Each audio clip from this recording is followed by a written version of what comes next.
Hai semua, Assalamualaikum murid-murid. Selamat berjumpa kembali. Dah bersedia untuk belajar hari ini? Mari belajar bersama Ustazah di dalam video kali ini di dalam channel Ustazah Zu.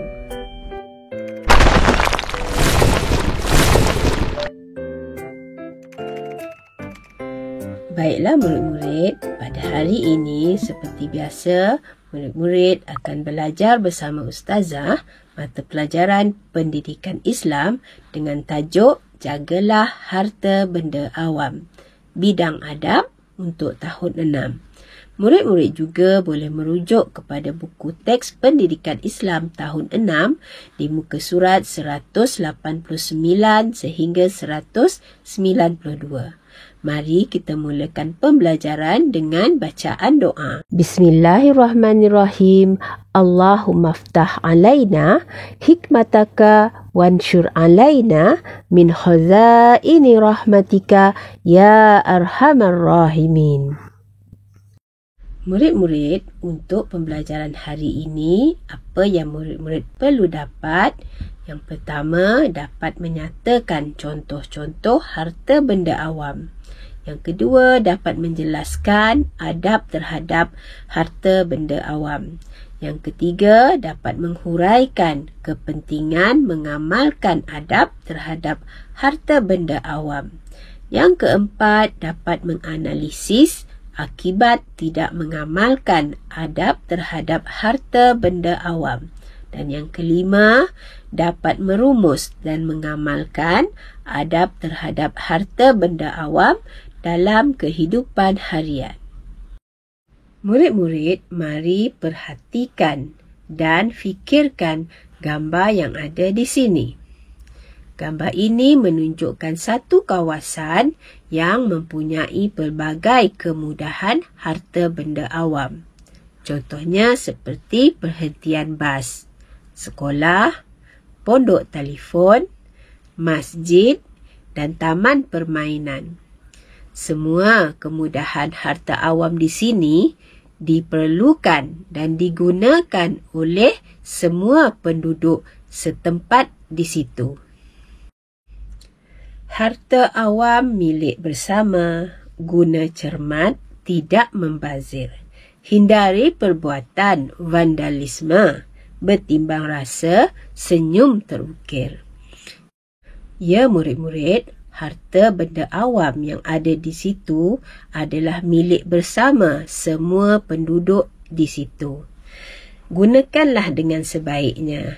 Elakkan perbuatan seperti vandalisme dan sentiasalah bertimbang rasa terhadap orang lain.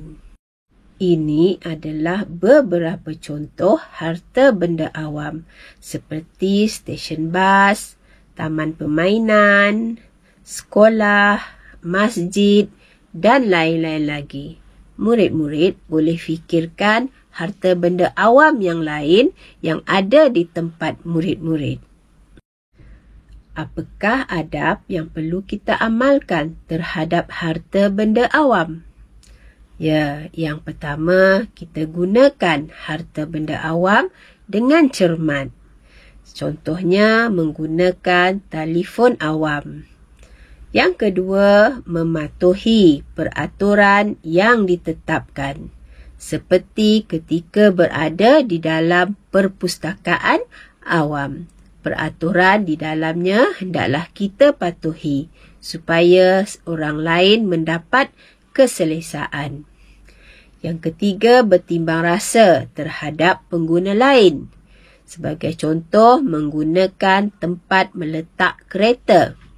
Jika kawasan itu bukan untuk meletakkan kereta, maka janganlah letakkan kereta di situ kerana ia boleh menghalang laluan orang lain. Adab yang keempat ialah bertanggungjawab sekiranya berlaku kerosakan. Sebagai contoh, kita hendaklah bertanggungjawab terhadap buku teks yang dipinjamkan kepada kita. Jika murid-murid dapati buku teks tersebut rosak, segeralah perbaiki. Adab yang kelima ialah tidak membazir. Contohnya, setelah menggunakan air di dalam tandas awam, segeralah tutupkan semula paip air sebelum meninggalkan tandas tersebut.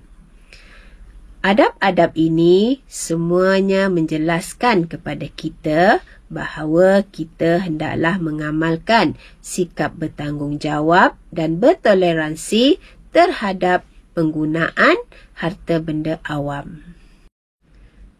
Murid-murid, bagaimanakah cara untuk menangani perbuatan yang suka merosakkan harta awam ini? Ya, yang pertama, kita boleh memberikan pendidikan agama yang sempurna, di mana agama kita mendidik umatnya supaya sentiasa bertanggungjawab. Yang kedua, dengan menunjukkan contoh teladan yang baik. Kita sebagai seorang umat Islam dan mengetahui adab-adab yang perlu dilakukan terhadap harta benda awam, hendaklah menjadi contoh kepada orang lain. Yang ketiga, memberikan nasihat dan teguran. Jika murid-murid terlihat perbuatan merosakkan harta benda awam, hendaklah kita menasihati atau menegur rakan-rakan atau seseorang yang melakukan perbuatan tersebut.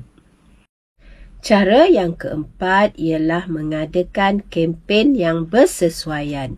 Contohnya, kempen sayangilah harta benda awam. Yang kelima, melakukan pengawasan terhadap harta benda awam. Dan yang keenam, bersikap prihatin terhadap anggota masyarakat. Maksudnya, kita hendaklah bertimbang rasa kepada orang lain yang memerlukan harta benda awam itu. Apakah pula akibat tidak mengamalkan adab terhadap harta benda awam? Ya, akibat yang pertama akan berlaku pembaziran. Ini adalah kerana kemudahan yang disediakan tidak digunakan dengan sebaiknya. Akibat yang kedua, menyusahkan orang lain. Contohnya, penggunaan telefon awam. Jika berlaku kecemasan, maka orang lain tidak dapat menggunakan telefon tersebut kerana telah rosak. Yang ketiga, banyaklah kemudahan yang rosak dan musnah. Akibat yang keempat ialah masyarakat akan berpecah belah kerana masyarakat akan saling menyalahkan. Dan yang kelima, ekonomi negara akan terjejas. Ini adalah disebabkan oleh terpaksa kerajaan mengeluarkan keuangan atau perbelanjaan untuk membaiki segala kemudahan yang telah dirosakkan. Murid-murid, apakah kepentingan mengamalkan adab terhadap harta benda awam ini? Ya, kepentingannya terbahagi kepada 3. Yang pertama, untuk individu. Yang kedua, untuk masyarakat. Dan yang ketiga, untuk negara.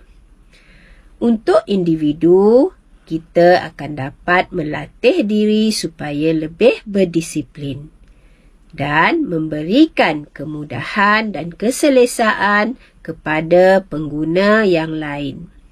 Untuk masyarakat, ia akan mewujudkan suasana harmoni dan masyarakat dapat memanfaatkan penggunaan harta benda awam dalam tempoh yang lebih lama.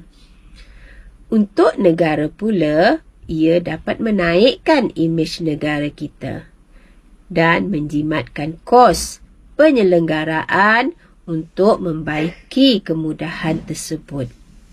Murid-murid, sentiasalah menggunakan harta benda awam ini dengan cermat. Rumusan pembelajaran kita hari ini ialah kita hendaklah sentiasa mengamalkan adab ketika menggunakan harta benda awam supaya dapat dimanfaatkan bersama. Ingat ya, gunakanlah harta benda awam dengan cermat. Untuk aktiviti pengukuhan, murid-murid boleh bersoal jawab bersama rakan tentang yang pertama, contoh harta benda awam. Yang kedua, kepentingan mengamalkan adab terhadap harta benda awam. Yang ketiga, cara menangani perbuatan merosakkan harta benda awam. Dan yang keempat, akibat tidak mengamalkan adab terhadap harta benda awam. Aktiviti ini boleh menguji kefahaman murid-murid terhadap pembelajaran kita hari ini. Baiklah, kita sudah sampai ke penghujung pembelajaran. Ustazah harap semua murid dapat memahami. Sentiasalah duduk di rumah dan teruskan belajar. Jangan lupa untuk like, komen, share dan subscribe channel ini. Sehingga jumpa lagi. Assalamualaikum warahmatullahi wabarakatuh.